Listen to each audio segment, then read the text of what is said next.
Well, good evening, everybody. It's Saturday early evening, late afternoon, depending on your preference. I guess that's a glass half full, glass half empty kind of a thing. Um, this is the 10th of August.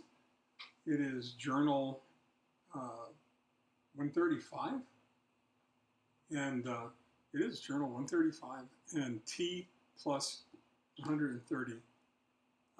It's been a good day, and I don't see anything wrong with actually stringing them together into good weeks and then good months. Uh, I feel pretty good, and it was a productive day.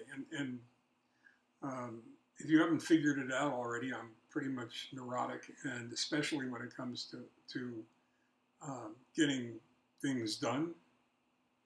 I'm sure that Leslie would like the opportunity to challenge that, uh, but I do not like to leave a lot of loose ends, um, especially with projects that are important and important to me. And to that end, one of the things I was working on today was editing the press release, the draft of the press release that's going to go out um, to the media. Uh, as soon as we finish working on it, I find this really difficult. I found writing my own resume really difficult. Um, some of you are probably wondering, those of you who know me know that I've been in business my entire adult life. First with my father and mother, and then by myself. And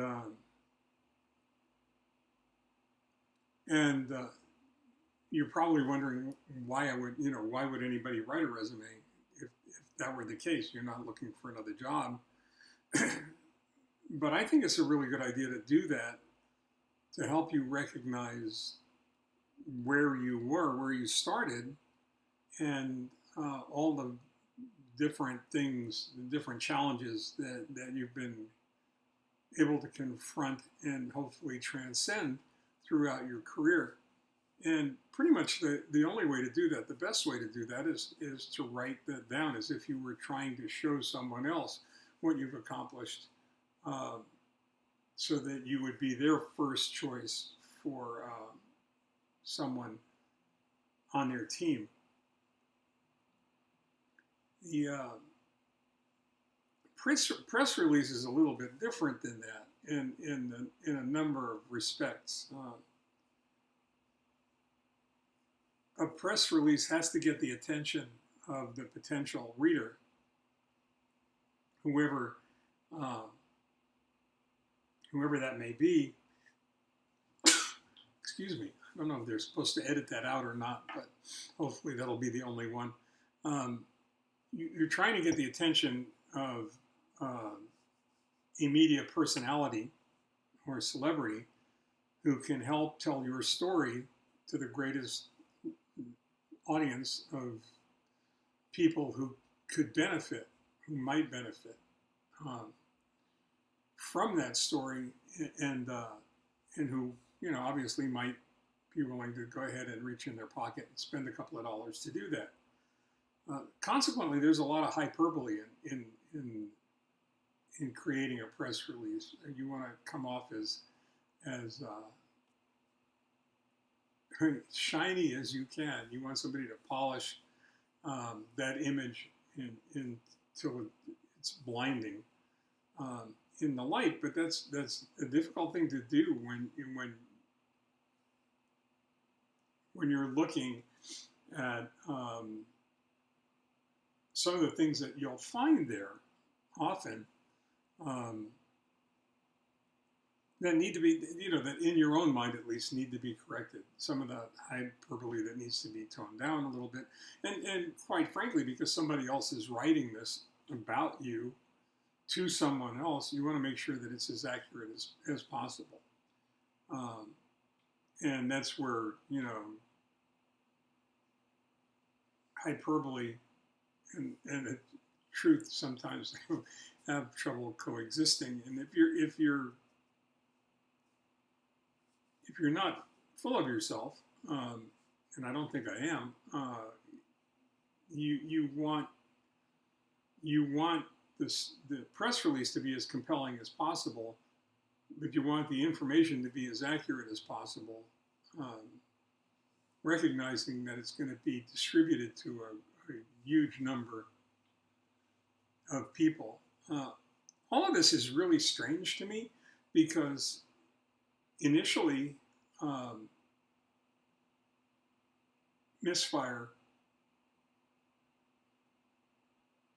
was directed, focused on the repair community, the part of the independent automotive aftermarket that services, maintains, and repairs automobiles, the part that I was in, particularly the independent segment of the aftermarket. And if you're wondering what aftermarket is, because I did for years, it is everything that occurs from the time the vehicle is conceived, designed, engineered, manufactured, and then sold. Everything that happens after that is referred to as the aftermarket and includes companies like Champion Spark. I'm using companies that you might recognize. Champion Spark Plugs, any one of a number of other, TRW makes automotive parts, AC Delco. Companies like those and people who do what I do. And that was the original vision. That was the original goal. What happened subsequently is that as we worked to create a better story, my editor, Frederick Haugen, and then our test readers, the story kept getting larger and larger, kept getting better and better, but it also started to get bigger in scope. We recognized that it wasn't just the automotive aftermarket that we were talking to anymore. Kurt himself, the major character, one of the two major characters in the books, contractor, a small independent contractor, involved in new home construction, renovations, remodeling, stuff like that. And then all of a sudden you realize that it's not just the automotive aftermarket that you're writing to, now it's the construction industry as well. And then as you write the story, you realize that the principles of what you wrote translate to any kind of small business, really, and small business management. But you also recognize that it's not necessarily the same. It's not necessarily the same people who really need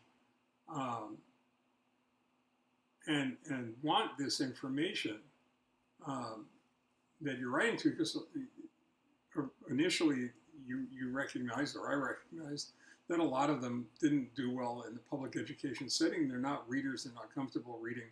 Not the kind of folks you would bump into in a Barnes and Noble or cruising around Amazon. I mean, don't misunderstand me. A lot of them are deeply rooted in reading good literature or classics or business books. But the majority, unfortunately, are not. Certainly not books that would help them in their business. And that's the story you want to tell in the press release. You want the person who's reading the press release, the media outlet, you want them to understand who's going to benefit most from being exposed to the ideas and the principles that are in this book.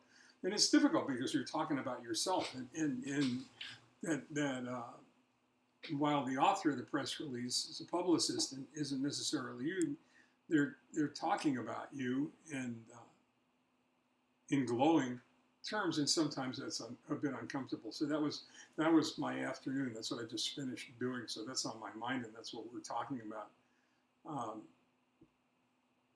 right now. On the ongoing journey, on my continuing journey towards normalcy, uh, today was a great day because I got to see uh, Lenny Glenn, who's a dear, dear friend and part of our family for more than 40 years. And he's also my wife's stylist. Uh, and I can't tell you how good it was to see him, even if I was only able to stay inside that environment, inside the shop, for only a couple of minutes, because it can be a difficult place with all of the fumes and whatnot, chemicals that are used. Um, I hope you had as good a Saturday as I did. I hope your Sunday is at least as good, if not better. In the meantime, stay well and take care. Uh, I'm going to sign off now and continue what has been a wonderful day. Love you all. Bye-bye.